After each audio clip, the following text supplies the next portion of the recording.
Hello everyone, कैसे हैं आप सब। यूपीएससी गाइड में आपका स्वागत है।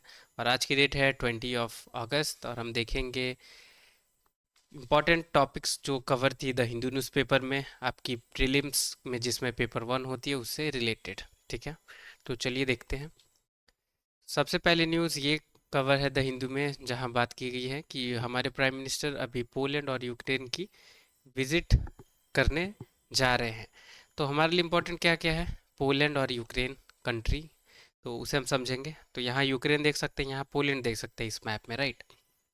ये बाल्टिक सी आप देख सकते हैं कौन कौन सी कंट्री से बाउंड्री शेयर हो रही है। अगर पोलैंड की बात की जाए तो लुथेनिया, बेलारूस, यूक्रेन, स्लोवाकिया, चेक Republic, Germany, right.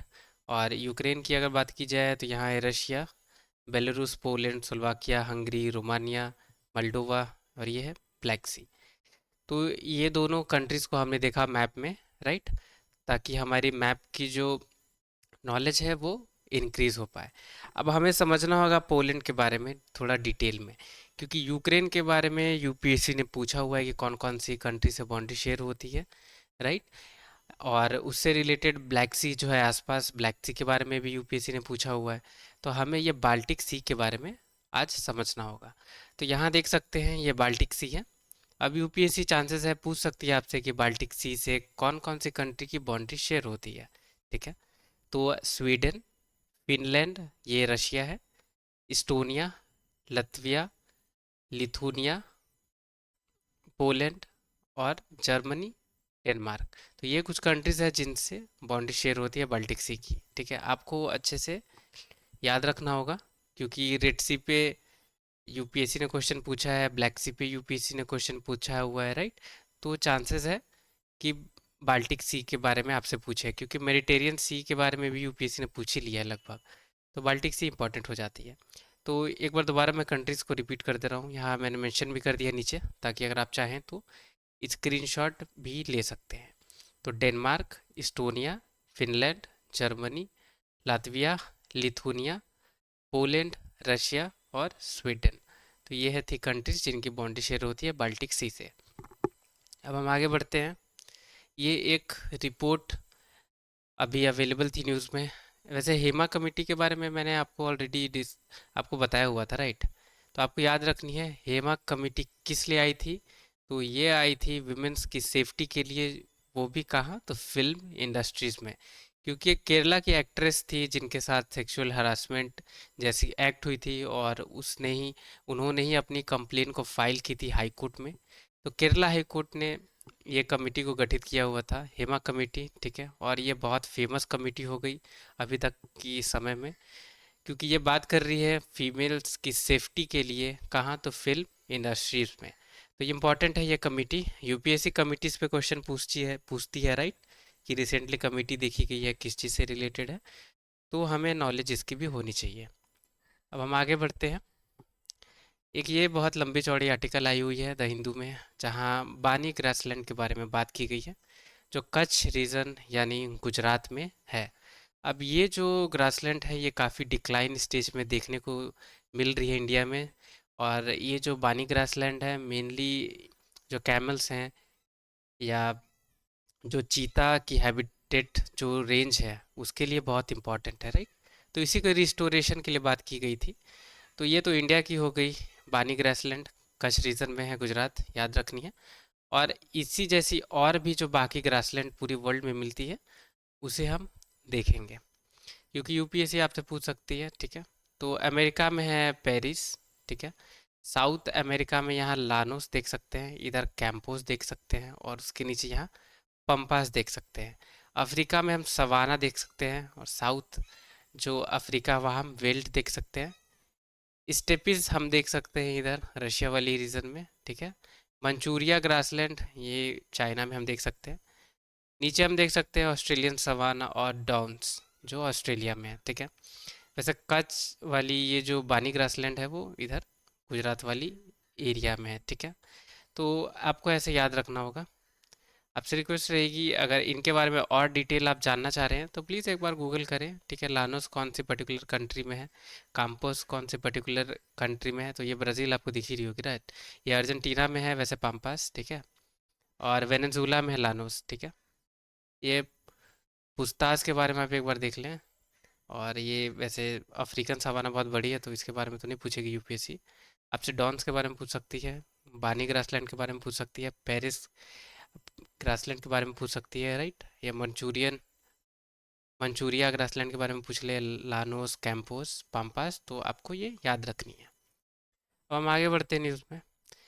Clean Ganga mission के बारे में आई हुई है एक न्यूज़, तो हमारे लिए समझना होगा एग्जाम पॉइंट ऑफ व्यू से गंगा रिवर और ये पर्टिकुलर गंगा मिशन है इसके बारे में। तो सबसे पहले तो हम गंगा मिशन के बारे में समझेंगे। इसकी नाम नमामि गंगा प्रोग्राम भी है, आपको याद रखनी है। अब ये इंटीग्रेटेड कंजर्वेशन मिशन है, ठीक है। और ये फ्लैगशिप प्रोग्राम है यूनियन गवर्नमेंट के द्वारा, जो जून 2014 में लाई गई थी। और जब लाई गई थी तो 20,000 करोड़ की आउटले से, बजट आउटले से इसे लाया गया था, तो याद रखनी है। वैसे क्या क्या ऑब्जेक्ट है, तो पॉपुलेशन ख़त्म करनी है, कंजर्व करनी है गंगा रिवर को, और रिजुवनेशन करनी है गंगा रिवर को, ठीक है। अब हम गंगा रिवर के बारे में देखेंगे, उससे पहले हम नमामि गंगे प्रोग्राम के क्या क्या पिलर्स हैं उसे समझेंगे। तो प्रोग्राम्स, ये प्रोग्राम के अंदर है क्या क्या, तो यूपीएससी आपसे अगर ये प्रोग्राम के बारे में ना पूछे या गंगा रिवर के बारे में ना पूछे, तो चांसेस है ये पिलर्स के बारे में आपसे पूछ सकती है। तो क्या क्या है पिलर्स इसकी, तो हम समझ लेते हैं यहाँ। सीवेज ट्रीटमेंट इंफ्रास्ट्रक्चर, ठीक है। River front development, river surface cleaning, biodiversity, afforestation, public awareness, industrial effluent monitoring और गंगा ग्राम। तो ये सारी चीज़ें हैं नमामि गंगे प्रोग्राम में, आपको अच्छे से याद रखनी है, ठीक है। अब हम देखते हैं गंगा रिवर को। तो गंगा रिवर की स्टार्ट कैसे होती है और कौन कौन सी प्राग इसमें ऐड होते जाती हैं वो हम समझेंगे। तो बद्रीनाथ तरफ से एक रिवर आती है, ठीक है। और इधर से धौली गंगा इसमें मर्ज होती है, और धौली गंगा और जो रिवर उधर से आती है, राइट, ये दोनों की जो मर्जिंग पॉइंट है इसे विष्णु प्रयाग कही जाती है। फिर बाद में ये रिवर आगे बढ़ के अलकनंदा इसकी नाम दे दी जाती है, ठीक है। तो अलकनंदा ये रिवर हो जाती है। फिर इधर से नंदाकिनी इसमें मर्ज होती है अलकनंदा, और नंदाकिनी जहाँ मर्ज होती है उसे नंद प्रयाग कही गई है। अब यही रिवर जब आगे बढ़ेगी, राइट, तो पिंडार गंगा इसमें ज्वाइन करेगी। तो जब पिंडार गंगा और अलकनंदा जब मर्ज होते हैं तो इसे कर्ना प्राग कही जाती है। अब यही रिवर आगे बढ़ेगी इधर से, मंदाकिनी रिवर इसमें मर्ज होगी तो इसे रुद्र प्रयाग कही जाती है। यही रिवर अब आगे बढ़ेगी, इसमें भागीरथी मर्ज होगी तो इसे देव प्रयाग कही जाती है, ठीक है। अब देव प्रयाग के बाद जो रिवर फ्लो होती है इसी का नाम गंगा रखा गया है, ठीक है। तो ये कुछ कुछ प्रयाग हमारे लिए इंपॉर्टेंट है, यूपीएससी स्टेटमेंट में पूछ सकती है। ये अलकनंदा और नंदाकिनी मर्ज होती है, वो उसे कौन सी प्रयाग कही जाती है, तो नंद प्रयाग, ठीक है। और ये रुद्र प्रयाग अलकनंदा और महानंदाकिनी रिवर के बीच में ये, या भागीरथी और देव और अलकनंदा रिवर जो है ये देव प्रयाग पे मर्ज होती है, तो ऐसा क्वेश्चन फ्रेम हो सकती है। अब ये तो हो गई कुछ प्रयाग हमारे लिए तो इम्पोर्टेंट है, गंगा रिवर और इसकी ट्रिब्यूटरीज। तो ये देख सकते हैं गंगा रिवर है, ठीक है, जहाँ मेरी कर्सर है अभी। तो इधर हम देख सकते हैं ट्रिब्यूटरीज कौन कौन सी हैं, तो चंबल, सिंध, बेतवा, केन, ठीक है, और सोन भी आप कह सकते हैं। अब हम इधर से बात करते हैं, तो कौन कौन सी है, तो गोमती, घाघर, गंडक, कोसी। तो ये कुछ इसकी ट्रिब्यूटरीज हैं जो हमें पता होनी चाहिए। दामोदर सेपरेट रिवर है, आपको यहाँ पे याद रखना होगा, ठीक है। एक मिनट यहाँ पे। अब आगे बढ़ते हैं। अब ये आई है पर्टिकुलर आर्टिकल एमपॉक्स यानी मंकी पॉक्स के बारे में, कि इंडिया में भी ये इसकी आउटब्रेक बहुत ज़्यादा हो सकती है, इसलिए तो अभी पाकिस्तान में देखी गई है, राइट। तो इसलिए अभी इंडिया भी थोड़ी अभी टेंशन में है कि कहीं इंडिया में भी ये मंकी पॉक्स के केसेस देखने को ना मिले और बढ़ ना जाए कहीं, क्योंकि अभी वर्ल्ड हेल्थ ऑर्गेनाइजेशन ने, WHO ने भी इसे अभी इंटरनेशनल कंसर्न्स में इसे ऐड कर दिया है। तो एमपॉक्स के बारे में हम देखेंगे, तो वायरल डिजीज़ है जो ह्यूमन और एनिमल दोनों में होती है, याद रखनी है, ह्यूमन एनिमल्स दोनों में है ये। सिम्टम्स क्या क्या है, तो रैशेस हो जाती हैं जो बाद में ब्लिस्टर की फॉर्म्स ले लेती हैं यानी फोड़े हो जाते हैं, ठीक है। और फीवर भी है इसके सिम्टम्स, और लम्स जो नॉड्स हैं उसमें भी सूजन हो जाती है। अगर ये माइल्ड रहती है, अगर ये वायरल डिजीज माइल्ड रहती है तो ऑटोमेटिकली इंडिविजुअल कुछ हफ्ते में खुद को रिकवर कर लेते हैं। अगर बहुत एक्सट्रीम केस में है तो वैसे में ट्रीटमेंट ही चाहिए होती है। तो ह्यूमन टू ह्यूमन ट्रांसमिशन इसमें पॉसिबल है कैसे? तो डायरेक्टली अगर कांटेक्ट होती है इन्फेक्टेड स्किन से, या बॉडी फ्लूइड्स जैसे कि स्पीटिंग, स्नीजिंग, या कफिंग, राइट, तो इन सब से ये इन्फेक्ट हो सकते हैं दूसरे इंडिविजुअल, ठीक है। यहाँ तक कि सेक्सुअल कांटेक्ट से भी एमपॉक्स यानी मंकी पॉक्स ट्रांसमिट होती है, आपको याद रखनी है। अब आगे बढ़ते हैं हम। अभी तक कोई भी वैक्सीन डेवलप नहीं की गई है एमपॉक्स के बारे में, आपको याद रखनी है, ठीक है। जो स्मॉल पॉक्स की वैक्सीन है वही जनरली इंडिविजुअल को दी जाती है, ठीक है, क्योंकि वो अभी फ़िलहाल इफेक्टिव है इसमें। कोई स्पेसिफिक ट्रीटमेंट भी अवेलेबल नहीं है इस डिजीज़ की, एमपॉक्स की, आपको याद रखनी है। अब एमपॉक्स आखिर है कहाँ एंडेमिक, ये हमें पता होनी चाहिए। तो सेंट्रल और वेस्टर्न अफ्रीका में ये एंडेमिक है। यूपीएससी आपसे स्टेटमेंट इंटरचेंज करके पूछ सकती है कि ये इंडियन सब कॉन्टिनेंट या एशिया में एंडेमिक है, तो वो स्टेटमेंट रॉन्ग होगी, आपको याद रखनी है। हालांकि इसकी नाम तो एमपॉक्स है यानी मंकी पॉक्स, पर अभी तक कोई एविडेंस ऐसी नहीं है जो हमें बता सके कि नेचुरल जो रिजर्वायर है इस डिजीज़ की वो मंकी ही है, ठीक है। क्योंकि निपा वाले केसेस में तो हमें पता है कि ये पिग या फ्रूट बैट से हो रही हैं, राइट। पर नाम इसकी मंकी पॉक्स है, पर यह मंकी से ट्रांसमिट नहीं होती है, आपको याद रखनी है। क्योंकि कुछ और भी सेवरल स्पीसीज है मैमल्स की जिनमें ये पाई गई है कि वो नेचुरल रिजर्वायर हैं ये एमपॉक्स की। पहली ह्यूमन केसेस कहाँ देखी गई थी? तो 1970 में डेमोक्रेटिक रिपब्लिक ऑफ कॉन्गो में। आपको याद रखनी है डेमोक्रेटिक रिपब्लिक ऑफ कॉन्गो यानी डीआरसी में पहली केसेस देखी गई है 1970 में, और ये एनिमल्स में नहीं, ये ह्यूमंस में ही देखी गई है।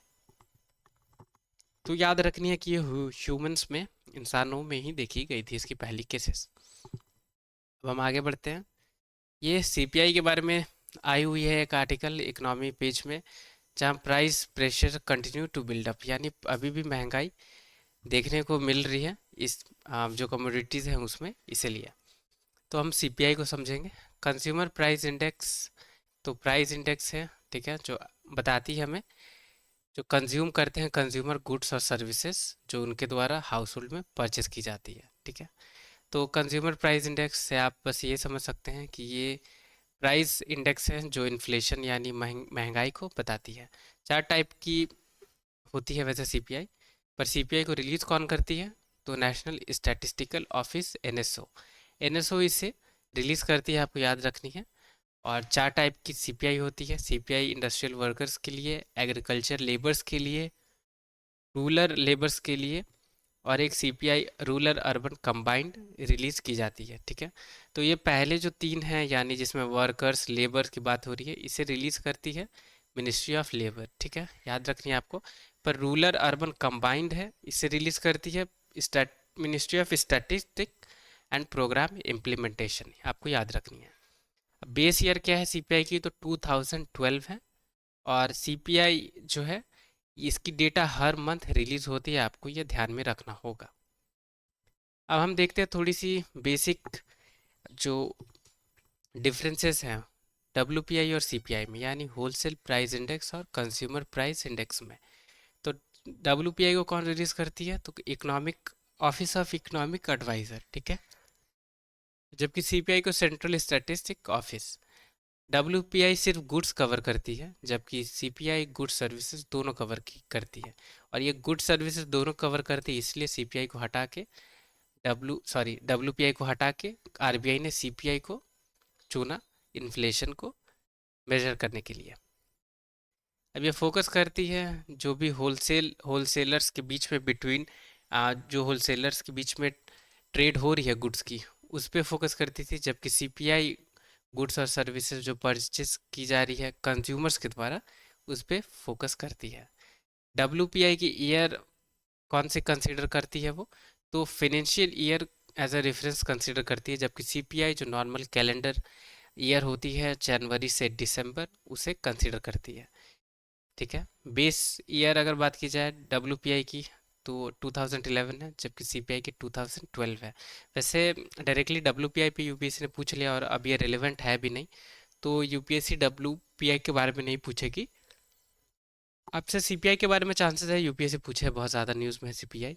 और ऐसे कंपैरिजन में या डिफरेंसेस में आपसे डब्ल्यूपीआई को रिलेट करके पूछ सकती है।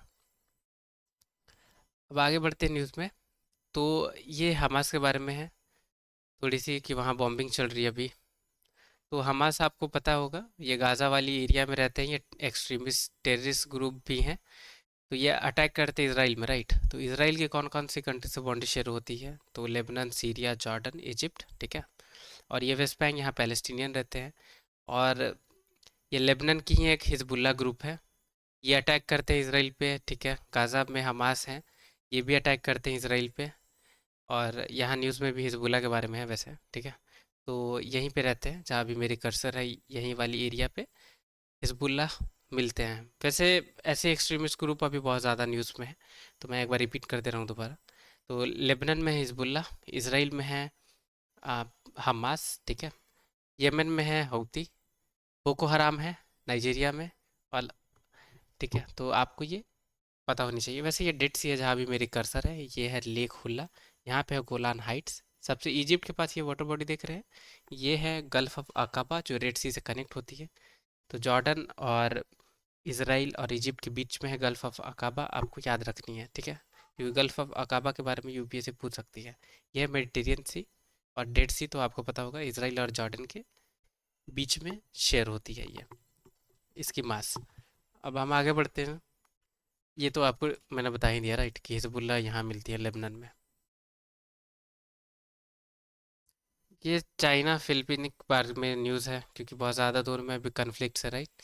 क्योंकि साउथ चाइना सी को लेकर चाइना क्लेम करती है कि साउथ चाइना सी कम्प्लीटली चाइना के अथॉरिटी में है, राइट। और जिसकी वजह से पहले जो फिलीपीन है, इन्हें बहुत इश्यूज हो रही है ट्रेड करने में भी, साथ साथ में जो जो नेवल वेसल्स है वो काफ़ी क्लोज देखी गई है फिलीपींस कंट्री के आसपास, जिसकी वजह से सिक्योरिटी थ्रेट की वजह से भी फिलीपींस को इश्यूज है। तो हम कुछ समझे कि इसमें कि साउथ चाइना सी में कौन कौन सी आइलैंड्स हैं, राइट। तो ये है साउथ चाइना सी, आप देख पा रहे होंगे। तो अगर बाउंड्री वाइज पूछेगी तो फिलीपींस, ताइवान या चाइना, राइट, और यहाँ पे वियतनाम, ठीक है। अब इसके अंदर साउथ चाइना सी के अंदर कुछ कुछ आइलैंड हैं जो हमें समझना होगा। तो ये पाराटिस आइलैंड, पार्सल आइलैंड और स्पार्टली आइलैंड, ये तीन आइलैंड आप याद रखें, क्योंकि यूपीएससी पूछ सकती है कि कौन कौन सी नीचे दिए गए ऑप्शन में जो आइलैंड हैं वो साउथ चाइना सी में है, ठीक है। ऐसे करके क्वेश्चन फ्रेम हो सकती है। और स्पार्टली आइलैंड हो, पार्सल आइलैंड हो या पाराटस आइलैंड हो, ये बहुत ही डिस्प्यूटेड आइलैंड हैं। ऑलरेडी न्यूज़ में पहले से भी बहुत बार ये कवर्ड है, ठीक है। तो हमें ये पता होनी चाहिए, यूपीएससी ने तो नहीं पूछा ऐसी क्वेश्चन, चांसेस है पूछ सकती है। तो thank you so much video को वॉच करने के लिए। वीडियो आपके लिए यूज़फुल हो या आपको पसंद आई हो तो लाइक ज़रूर करें। चैनल पर नए हैं या अभी तक सब्सक्राइब नहीं किया तो प्लीज़ चैनल सब्सक्राइब करें। टिल द टाइम के लिए take care, have a great day ahead.